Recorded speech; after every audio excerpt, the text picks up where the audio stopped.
I'm still going to disagree. Okay, I'm not 100% on this For the sake of knowing Trigon's origin and Raven's origin, I will say I don't... Would you like that? No. Okay. Episode 3 of Titans. Alright, episode 3 of Titans. I was going to put my jacket on because it's cold. Oh well. Anyways. I'll just be cold. Kick it off, huh? Yeah, so Titans, episode 3, Origins is the title, which I find interesting because we get a little bit into the characters' origins. We don't get full origins because that would probably take a couple episodes, which obviously they're spreading it out throughout. But I think this gives us most of each character's background. Yeah, I mean, obviously, I'm going to say just right off the bat, Starfire, we could definitely get more, but I think we're kind of learning it with her is more fun. Yeah, and... Even though Starfire is pretty straightforward, but I think they've changed it a lot for this. The memory loss aspect of it all is just... It's playing out really well. It's super cool. I'm excited. Let's just get into their origins a little bit. Yeah, Robin first? Yeah, let's just do Robin first. It's the easiest. Yep, your boy. So a lot of like Batman stuff, obviously. We see him start to be in Bruce Wayne's home. Like, we see that start to happen, and we see him rebelling, which is interesting because, like, it's just fun.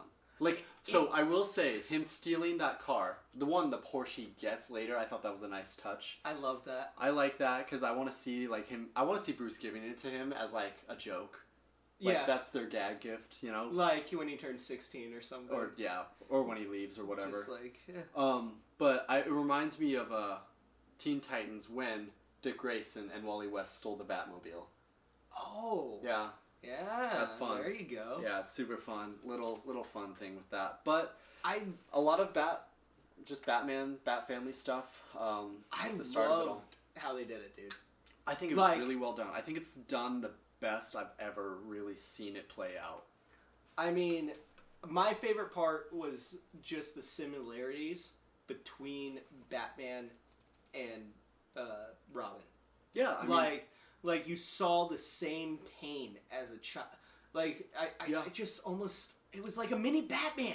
And I still like that I want to kill them. Like, yeah, it's interesting, but what I find really cool is how they play it out in terms of like it reminds me a lot of not the animated series exactly because they don't show it too much. I mean, they do, but it's The Batman, that cartoon.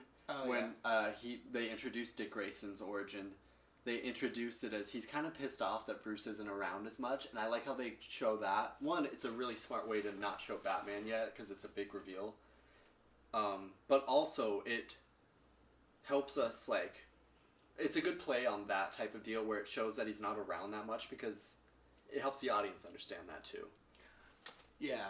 I love the hype that they did for Batman too, though. Oh, and there's so much hype. I'm so excited to see him on screen. I was the whole time I was just like, just a little like side view, just one little. Well, we get like the back of him and like twice, I think, like a side-ish back view of him. We get to see him as a boy, like in that painting.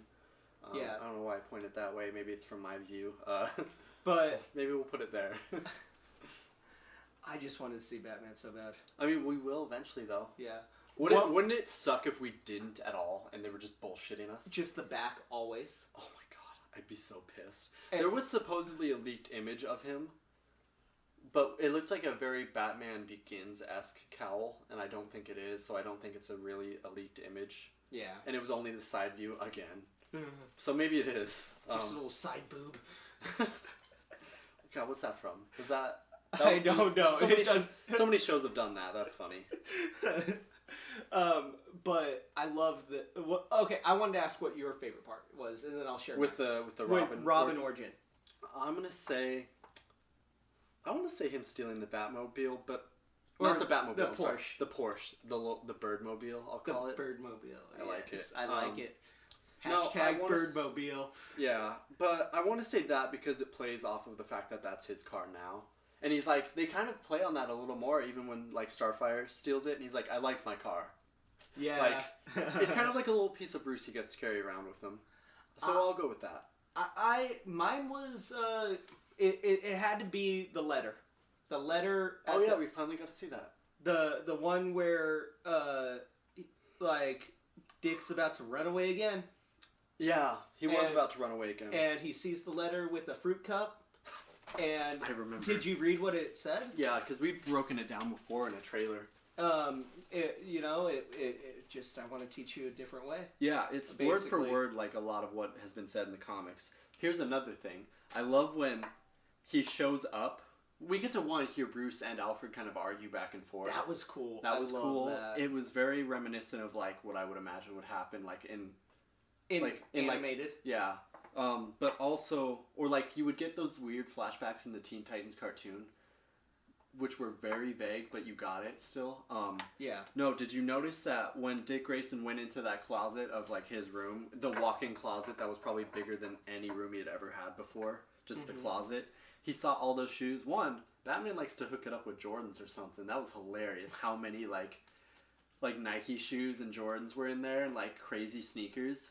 But how he saw all that and he felt like he was trying to buy them. And he was just like, no, I'm out. Like, that was his first, like, running away thing. Oh, I like that. And it was interesting. I think he was just trying to make him feel more comfortable. But again, Batman doesn't know how to make people feel comfortable. Yeah.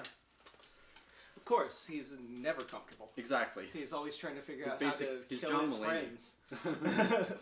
Let's move on to Raven, though. Yeah, that's the next most important character, I think. I don't know. It's arguable. I would argue almost Starfire because we get so much of her in this. Yeah, okay. But let's move on. Yeah, but Raven, though. Let's Raven. So, and she definitely has a lot of that Catholic background. Like, we get to see the Catholic background kind of play out. Like, it's not just there to be there. We get to see how it plays out and how it plays out in her world, which is really interesting. I just thought it was cool.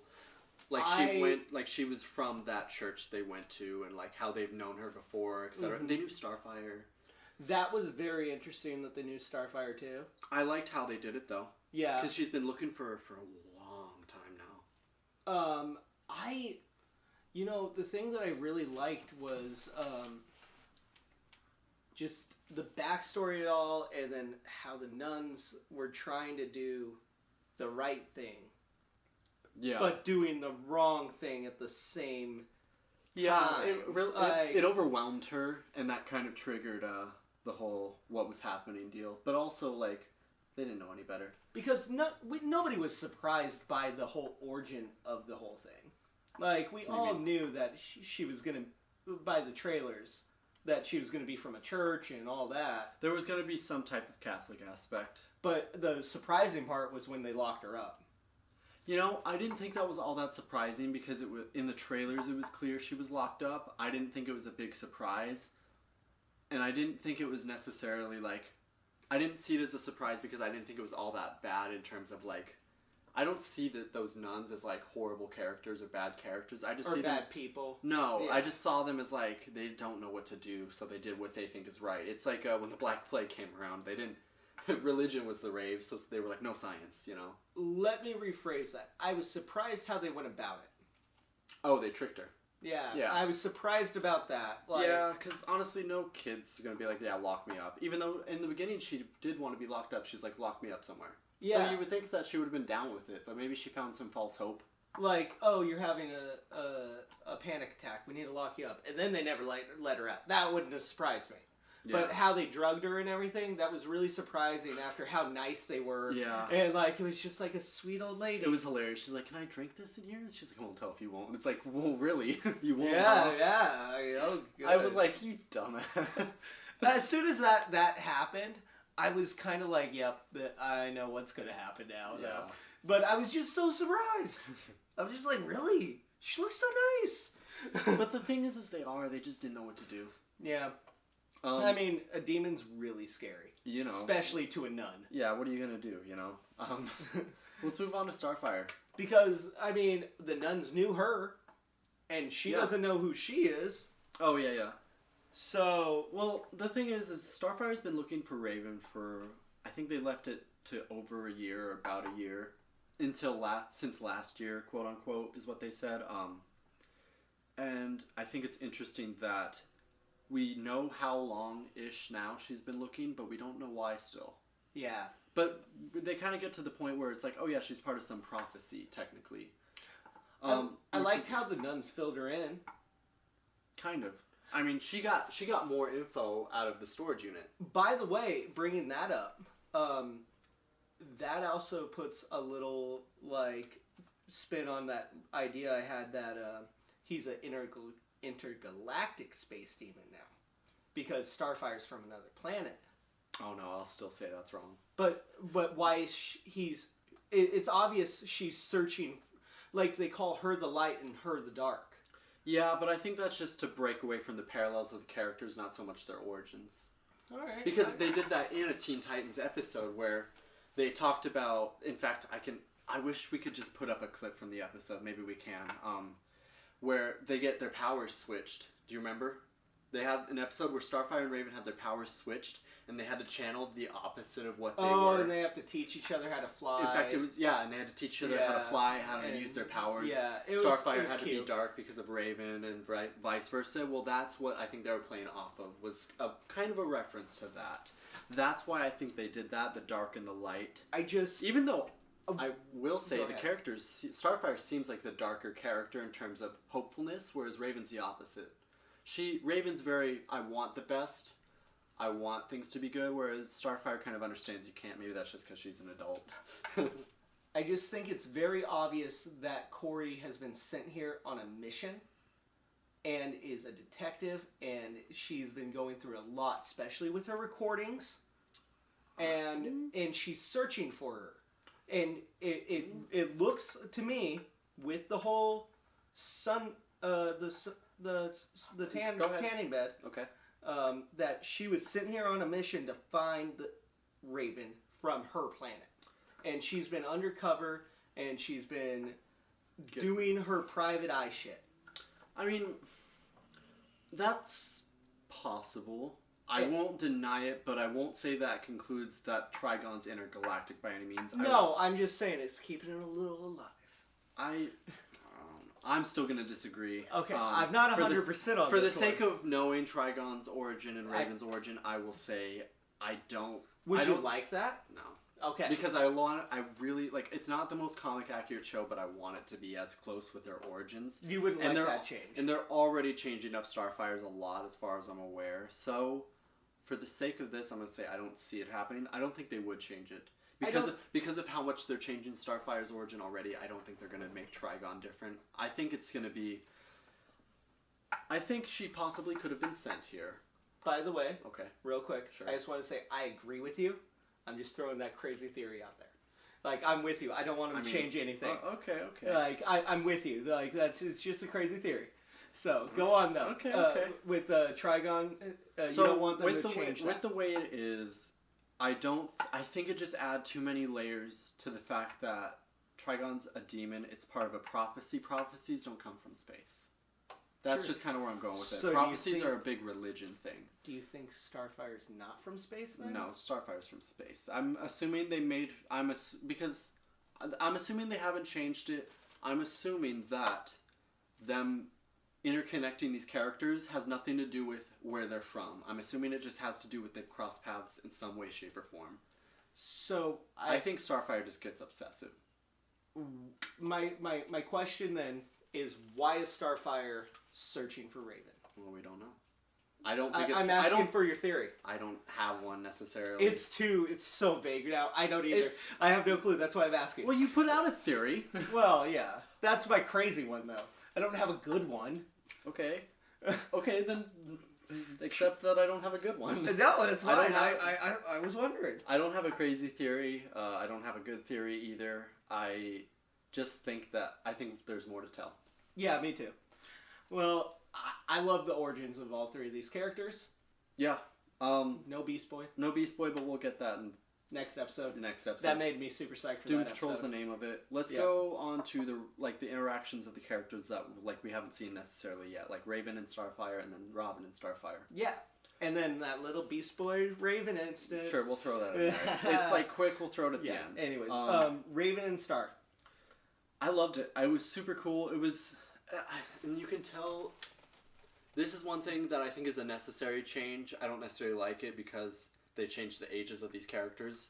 Mm-hmm. It's more of a sisterhood in the Teen Titans cartoon, whereas here it's going to be a more like cool aunt, mother-daughter type situation. I see that. Like, it's, like, she's very much so, like, one, Starfire is a fucking badass in this. Dude. Completely. That and fight... Raven looks up to her for it. No, yeah, she wants the restaurant fight scene. Like, you can see in Raven's eyes when it's happening that she's impressed and wants that. Absolutely. She wants the control because she doesn't have it. Yeah. Like, it's such a dope. And I love Starfire is very patient with her. I think you hit it on, like, right, like, I love it. Like it's a cool aunt thing. Yeah, like, or a cool mom that wants to be your friend. Yeah. But not a big sister. No. No. Maybe closer to that, maybe than mom, but I'd still say, like, cool aunt. Like, that's how, that's... Oh, a summer with your big sister that's already We don't have to keep going. We don't have to keep going. Sorry. Let's not fucking compare it all night. I just think that their interactions are really cool, and I think Starfire is very good at being patient with Raven. Mm-hmm. But she's still because she's just as curious about herself as she is about Raven.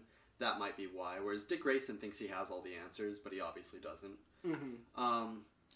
I think you're 100% correct. I don't have anything really to add to it. You described that one really well. Yeah, I just think the interaction's cool. I think Raven's gonna look up to her in a way. So can I tackle the Starfire Robin? Yeah, how about it? All right. I think it was so good. It was perfect. It was the start of their relationship. I think they are attracted to each other. Yeah. And they don't like it, and they don't. I don't think they've noticed that yet. No, like subconsciously, and they did it so well where it's just like picking on each other, and you know they're going to become super close, and like Dick, like just I don't know, it just played on so well with their two butting heads and so strong-willed. I think is what I was getting at. Yeah, I'll agree with that last part. I haven't seen too much of them alluding to like relationship yet, other than we know it's going to happen. I'm calling it schoolyard flirting. I wouldn't even. I don't know if I can go with. You mean don't be such a dick. Well, but that's. I haven't heard that one 100 times. I think that's I think that's her being kind of that like that's just Starfire's attitude. I think, and like. What is interesting is they're making Starfire very much more socially aware than in the cartoons. I like that. There's no I like it, but speak. But I really liked that. I thought it was so interesting him having to translate things, especially when it came to like relationship stuff in the cartoons. It was hilarious. But I think it's just Dick Grayson being stubborn and like when he's like, "Oh, I haven't heard that one before." I don't think he's flirting. I think he's truly just kind of a dick. Well, he is. But I do see like little bits of them like they work well as a team. But they're both the alpha dog, you know? Yeah, but I even thought, like, her stealing the car was, like, her taking the boy she has a crush on. It's, like, favorite toy.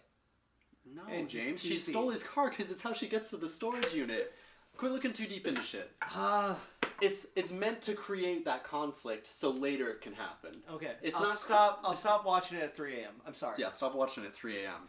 Because then you're just you're sitting there, you're like, ooh, no, stop. Watch it at a normal time. Wake up in the morning.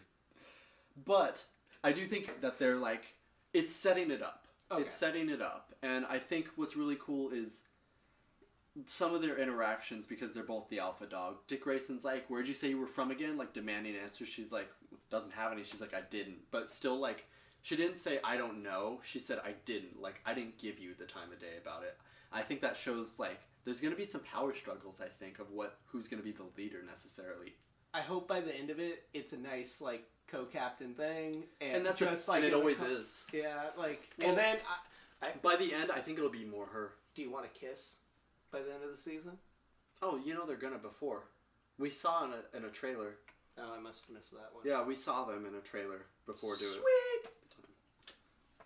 Sweet! Yeah, we saw that happen in a trailer, I'm pretty sure. I don't know if it was for sure those characters, but... Yeah. Well, I think we had a really good, fun discussion here. Yeah. Note that time's a little off because you started it when I came back. Before I came back. No, this is... Cool. But I think everybody's character relationship was pretty awesome. Yeah, same stuff from Robin and Raven, though. But nothing crazy to talk about there. Yep. And I do like how he admitted to Raven that he was lying. Yeah. That was pretty cool. Anyways, we'll get back to you guys with some updates and theories of what we hope for Doom Patrol. Yeah, that's the next episode. So we'll do a theory on it, and then we'll just do the review. Yeah, well, I hope you guys enjoy. Hope you guys enjoy Doom Patrol. You can follow us on Twitter at NerdPoint Show. Me at R2Dylan. Me at Mayhem_Ren. And then what's our Instagram?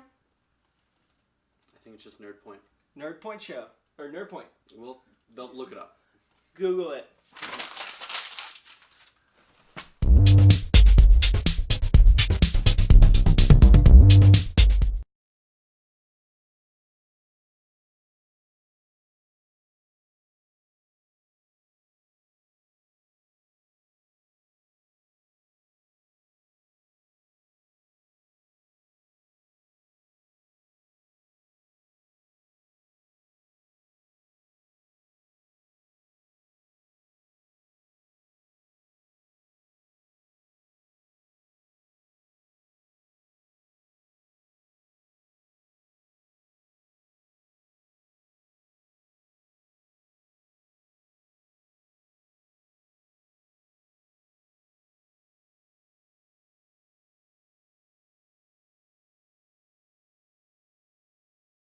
You're right.